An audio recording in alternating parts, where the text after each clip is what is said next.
San Juan capítulo 8. Y Jesús se fue al monte de los olivos, y por la mañana vino otra vez al templo, y todo el pueblo vino a él, y sentándose les enseñaba. Entonces los escribas y los fariseos le trajeron a una mujer tomada en adulterio, y poniéndola en medio, le dijeron: Maestro, esta mujer ha sido tomada en el acto mismo de adulterio. Y en la ley Moisés nos mandó apedrear a las tales. Tú pues, ¿qué dices? Mas esto decían tentándole para poder acusarle. Pero Jesús, inclinando hacia el suelo, escribía en tierra con el dedo, como si no les oyera. Y como persistían en preguntarle, se enderezó y le dijo: El que de vosotros esté sin pecado, sea el primero en arrojar la piedra contra ella. Y volviéndose a inclinar hacia el suelo, escribía en tierra, y oyéndolo ellos, redarguidos por su conciencia, salieron uno a uno, comenzando desde los más viejos hasta los postreros, y quedó solo Jesús y la mujer que estaba en medio. Y enderezándose Jesús, no viendo a nadie sino a la mujer, que le dijo: Mujer, ¿dónde están los que te acusaban?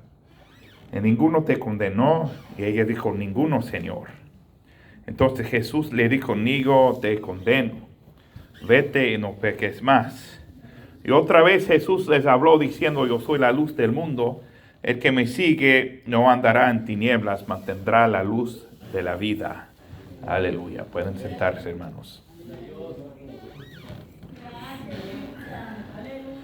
Aquí tenemos esa historia de la mujer tomada en adulterio. Y tenemos diferentes cosas que no sabemos de esta historia. No sabemos el por qué. Solamente la mujer fue tomada en adulterio y no llevaron al Señor también. ¿Por qué? No sabemos. Eso es lo que no sabemos. Una otra cosa que no sabemos de esta historia es lo que Cristo escribió en el suelo. Escribía en la tierra con el dedo, como si no les oyera. Y volvió a inclinar hacia el suelo, escribía en tierra otra vez. Y no sabemos lo que él escribió. Y es probable, hermanos, si la Biblia no incluye lo que él dijo, no es importante para que lo sepamos, ¿verdad? Y podemos pensar de lo que eran los 10 mandamientos. Tal vez estaba escribiendo los pecados de los demás. Tal vez no sé lo que estaba diciendo, lo que estaba escribiendo. Y podemos imaginarnos de lo que él estaba escribiendo ahí. Pero en la verdad es que no podemos decir completamente lo que era. Pero aquí, hermanos, tenemos el pecado y la condenación del pecado. Pero luego vemos dos frases bien hermosas. Cristo le preguntó: Mujer, ¿dónde están los que te acusaban? Ninguno te condenó. Y ella dijo: Ninguno, Señor. Una frase bien hermosa, ¿verdad? Que los hombres no la podían condenar. Pero luego, hermanos, leemos una frase más hermosa, que Jesús dijo: Ni yo te condeno.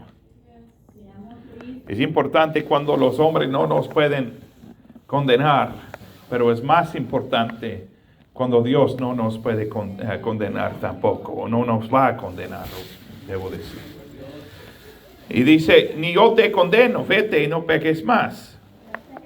Aleluya. Entonces vemos el perdón del pecado y también la prohibición del pecado.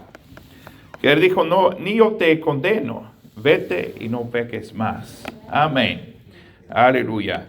Entonces quiero ver primeramente los resultados del pecado. Primeramente, hermanos, cuando alguien está en el pecado, es condenado por el pecado. La Biblia dice: Por cuanto todos pecaron y están destituidos de la gloria de Dios. Romanos 3:23. En Romanos, el libro de Romanos, empieza en capítulo 1, 19 al 23, convenciendo, como un abogado, convenciendo a los seres humanos de su pecado. Comienza ahí en capítulo 1, 19 al 23, con la culpa de los paganos, que aunque no saben lo que están haciendo, tienen la convicción que es de la creación, del sol, de todo lo que hay alrededor de ellos, de su alma, de su conciencia, de su conciencia, de todo esto. El Espíritu Santo los está convenciendo. Luego, capítulo 2, versículos 1 al 16, habla de la culpa de los hipócritas, que aunque dicen que están bien, no están bien y Dios sabe todo. Luego, capítulo 2, 17 al 3, versículo 8, capítulo 3, versículo 8, habla de la culpa de los hebreos, que aunque son religiosos, aunque están viviendo, para mí creo que es la religión más cercana, más cerca de la religión verdadera, ¿verdad? De los judíos, una de las religiones más cerca de la religión verdadera de servir a Cristo. Ellos todavía están culpables, son culpables delante del Señor. Y por fin, hermanos, llega el tiempo en capítulo 3, 9 al 20, que convence a todos los humanos de su culpa. Y en versículo 23 dice aquí, por cuanto todos pecaron y están destituidos de la gloria de Dios.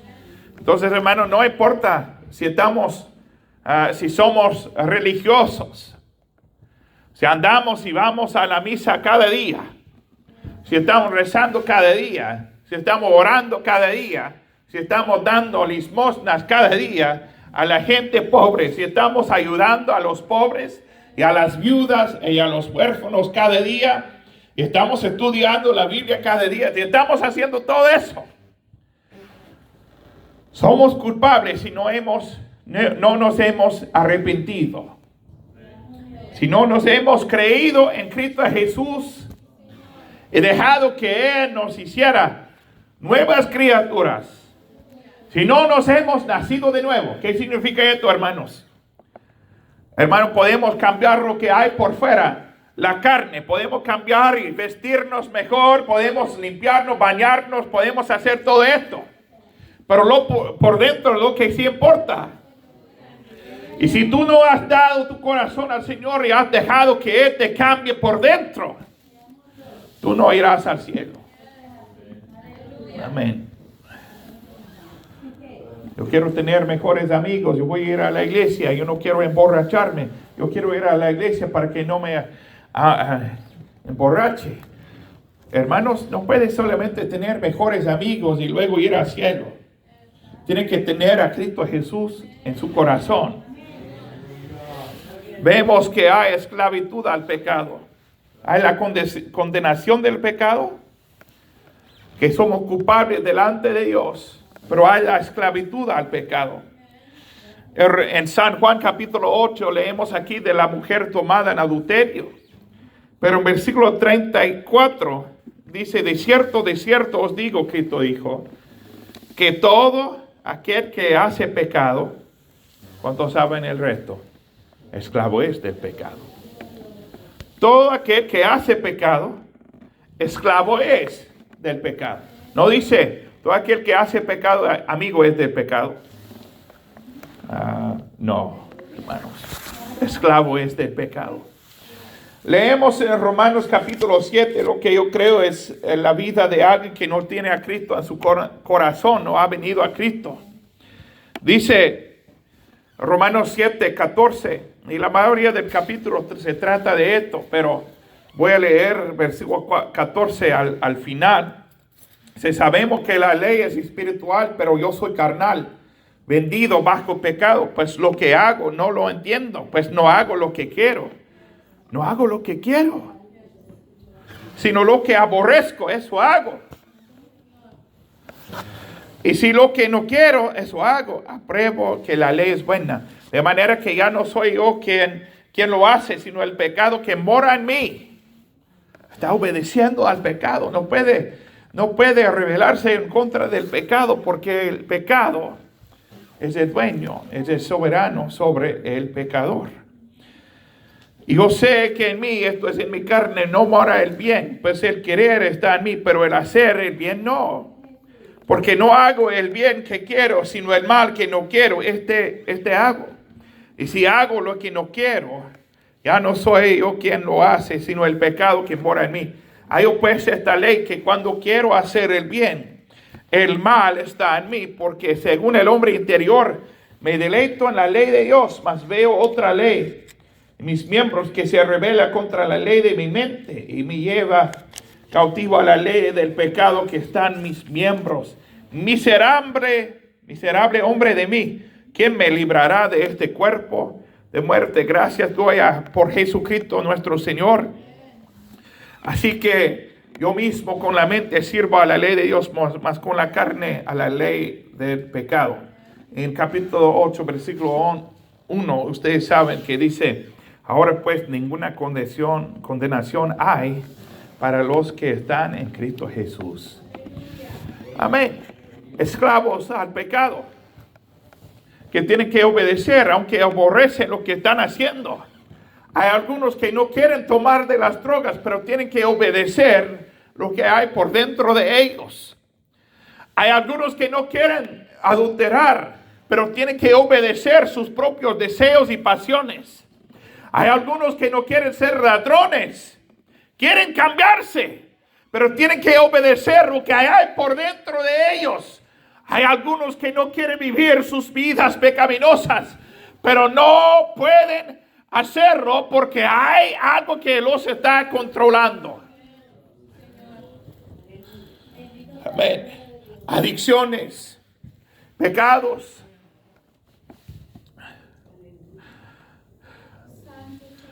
Y vemos a personas y pensamos, pues es un pecador bueno, es un señor bueno,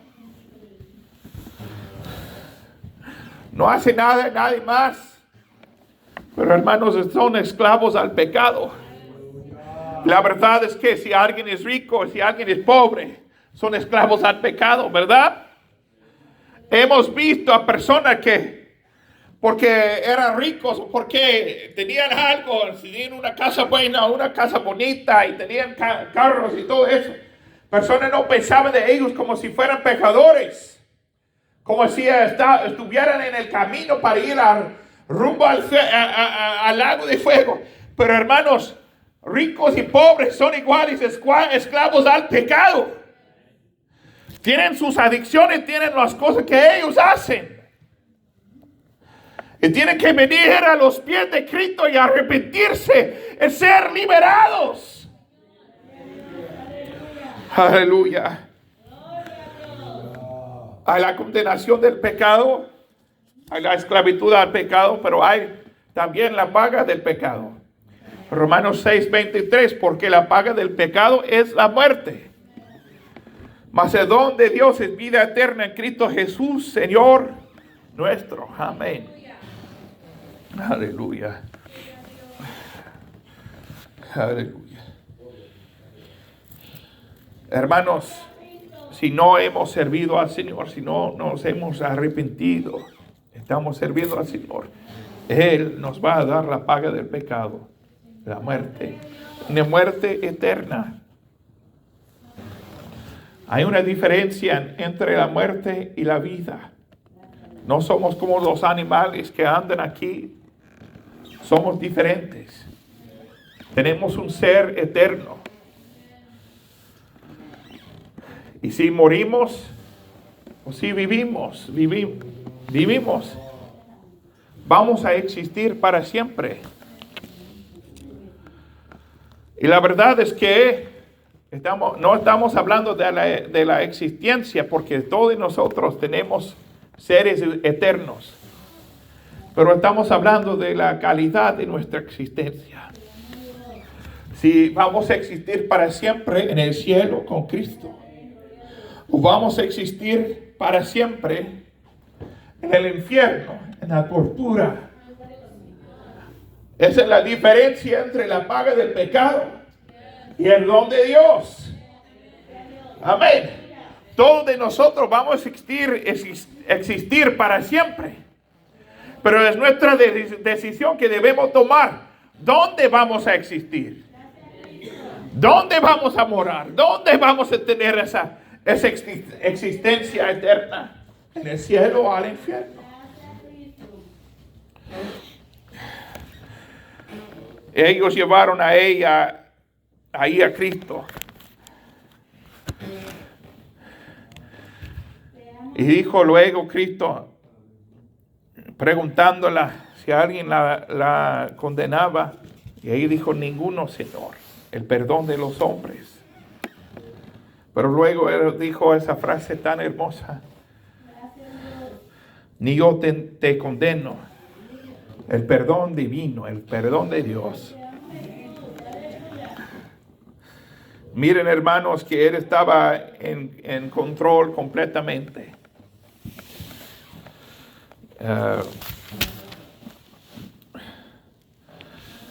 Ellos vinieron a él, trayéndola a él. Y mientras que ellos estaban tratando de tentarlo, ¿qué hizo él? Se inclinó y comenzó a escribir en la tierra. Él estaba en control. Luego persiguían en preguntarle. Y él se levantó y dijo, el que de vosotros esté sin pecado sea el primero en arrojar la piedra contra ella. Inclinándose de nuevo hacia el suelo, siguió escribiendo en tierra. Él estaba en control todo el tiempo. Y cada uno de ellos tenía que salir porque tenían pecado en sus corazones. Hermanos, él era el único que podía apedrear a esa señora. Pero él también era el único que era el juez de todo. Y como juez, él podía decidir de tener misericordia y compasión o de condenarla. Aleluya. Y vemos la decisión que él tomó ahí. Yo no voy a decidir de condenarla, yo voy a decidir de dar la misericordia. Gracias a Dios que tenemos a alguien que es lento para la ira y grande en misericordia. Aleluya. Aleluya. En San Juan 8:32 hemos leído que el que comete pecado, esclavo es del pecado. Pero antes de esto, en versículo 32 dice, conoceréis la verdad y la verdad os hará libres. Aleluya. Versículo 36 dice, así que si el Hijo os libertare, seréis verdaderamente libres, completamente libres. Amén. Pues hermanos, ya hemos tenido la ilustración de esa verdad en los primeros versículos. Una mujer condenada, una mujer en esclavitud al pecado, en sus adicciones. Una mujer, hermanos, rumbo al infierno, pero liberada de sus pecados, que ha recibido el perdón del pecado. Y Cristo luego dice, si el Hijo de Dios os libertare, seréis verdaderamente libres. Gracias al Señor, aleluya. Y quiero decirles ahora que Él puede decir lo mismo a nosotros hoy día. Hermanos, ustedes no están aquí para escuchar que un hombre les diga que usted no tiene el pecado en sus corazones. Pero usted debe venir aquí para escuchar que el Señor dice que no tiene pecado en su corazón. Que su pecado ha sido perdonado. Aleluya. Aleluya. Leemos diferentes veces de la condenación. Dice en Isaías 50, versículo 9, he aquí que Jehová el Señor me ayudará. ¿Quién hay que me condene? Amén. ¿Quién hay que me condene? El Señor me va a ayudar. Juan 3:18 dice, el que cree, en él cree, no es condenado. Juan 3:18, ustedes saben Juan 3:16. Porque de tal manera amó Dios al mundo que ha dado a su Hijo unigénito para que todo aquel que en él cree no se pierda, mas tenga vida eterna. En el versículo 18 dice, el que en él cree no es condenado. Aleluya.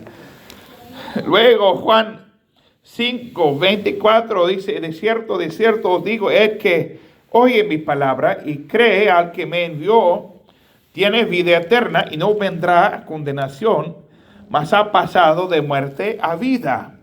Romanos 8:1 dice, ahora pues, ninguna condenación hay para los que están en Cristo Jesús, los que no andan conforme a la carne, sino conforme al Espíritu. Romanos 8:34 dice, ¿quién es el que condenará? Cristo es el que murió, pues aún el que también resucitó, el que además está a la diestra de Dios, el que también intercede por nosotros. Tenemos la condenación y tenemos a alguien que está en contra de nosotros, el que acusa a los hermanos, el diablo, Satanás, pero él no se está condenado. Pero dice aquí, ¿quién es el que condenará? No hay nadie pues que puede condenar a nosotros porque Cristo es el que murió. ¿Por qué, hermanos? Él también resucitó. ¿Por qué? Él que además está a la diestra de Dios, intercediendo por nosotros. Tenemos a alguien, hermanos, que nos cuida ahora. Él nos salvó del pecado, pero todavía nos está cuidando. Y no importa cuántas mentiras el diablo puede echar en contra de nosotros, tenemos al Señor soberano que está intercediendo por nosotros. Él está en la diestra del Padre, intercediendo ahora, diciendo, no hay condenación para él. No hay condenación para Tito. Aleluya. Luego el diablo le lleva un pecado que yo que me he cometido hace años. Aleluya. A la vista del Padre. Pero Jesucristo está ahí y dice, no hay condenación. Aleluya.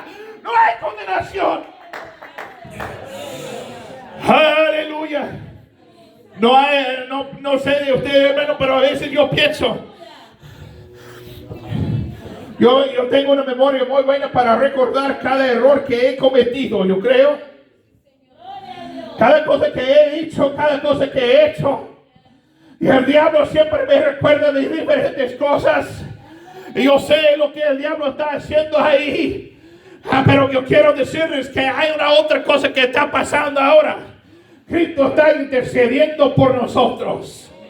Y cuando ese pecado viene a nuestras mentes, debemos recordar que Cristo está diciendo, no hay condenación. Aleluya, aleluya, aleluya, aleluya. ¿Te acuerdas de la vez que hurtaste un dulce de la gasolinera cuando tenías 4 años? Sí, pero hermanos, Cristo dice, no hay condenación. Aleluya.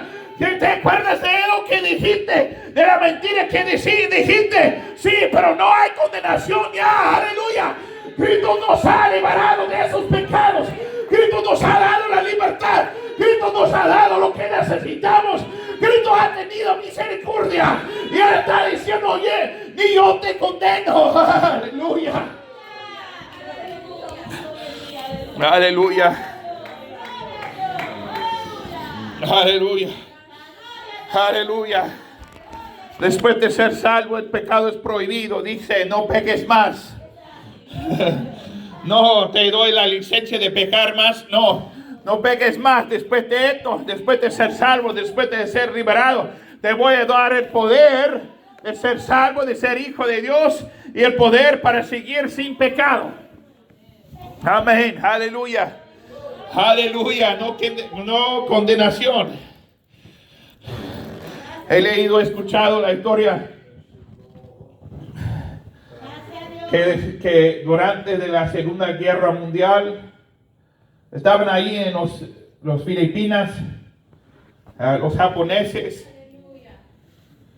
Y cuando los estadounidenses vinieron o alguien vino ahí, tenían que salir de las islas de las Filipinas y regresar a Japón. Y había ahí un teniente y unos soldados bajo de él que se llamaba Hiro Onoda. Y cuando los japoneses estaban saliendo, su general le vio y dijo: voy a regresar por ustedes. Ustedes se queden aquí y sigan haciendo lo que deben hacer. Voy a regresar por ustedes. Hermano, creo que esto fue en el año 1945. Después de unos años, nomás quedaron a Hiro y Noda y a 3 más hombres. Terminaron la guerra. Ya no había guerra de la Segunda Guerra Mundial. Ya habían hecho todo. Nadie estaba peleándose. Tenían la guerra de Corea, tenían todo eso, pero los japoneses no estaban en guerra contra los estadounidenses, ni los filipinos. Pero había 4 hombres que pensaban que todavía estaban en guerra. Después de unos años, unos campesinos mataron a uno porque estaban en guerra contra los filipinos. Tenían sus rifles, tenían sus cuchillos, tenían todo. Y estaban yendo y atacando y hurtando arroz y diferentes cosas para que sobrevivieran. Y pasaron unos otros años y alguien más uno de los soldados fue matado otra vez por unos campesinos, una patrulla. Y por fin, hermanos, llegaron al tiempo que pasaron tantos años. Y en los 1700, el tercer soldado fue matado. Y los japoneses fueron sorprendidos porque pensaron que todos los 4 hubieran muerto. Pero se quedó el teniente Hiro Noda ahí. De los 4 hombres, nomás el teniente Hiro estuvo. Entonces un japonés fue ahí, se acercó a él, dijo algo a él en japonés, para que él escuchara, para que no le tratara de matar, porque todavía tenía su rifle y todo. Y este teniente se calmó, pero no entendía o nada de que la guerra hubo terminado. Dijo: yo tengo mis órdenes, voy a seguir peleando hasta que mi general venga y me diga que yo no tengo que guerrear todavía. Entonces ese japonés fue ahí a Japón, encontró al general ahí, que ya no era general, nomás tenía una librería, estaba vendiendo libros. Encontró ahí a él. Y la nación de Japón envió a él a los Filipinas. Y él fue ahí a ese teniente Hiro, que estaba ahí escondido en la jungla, para que él diera al teniente Hiro las órdenes que ya no tenía que pelear. Ya no tenía que hacer guerra contra los Filipinos, que la guerra hubo terminado. Desde 1945 hasta 1705, creo, por 30 años, estaba en guerra. Ellos eran los únicos que estaban en guerra, nadie más estaba en guerra. Pero no creían las noticias que no estaban en guerra. Ellos hubieran leído folletos, volantes, que decía que ellos no estaban en guerra, pero nomás decían que eran mentiras, que tenían que seguir en la guerra. Hermanos, quiero decirles ahora, no estamos en guerra, pero Dios nos ha dado a su Hijo unigénito para que seamos salvos. Debemos creer las noticias. Debemos arrepentirnos. Debemos decir: Señor, no quiero vivir esa vida en contra de ti, Señor. Ahora me estás diciendo, Señor, que no hay condenación para ti si me arrepiento, Señor. Aleluya. Aleluya. ¿Cuántos de nosotros vamos a creer las noticias que ya es pagada el precio por nuestros pecados? Aleluya. Que vengan a los altares, hermanos, que oremos, que busquemos el rostro de Dios.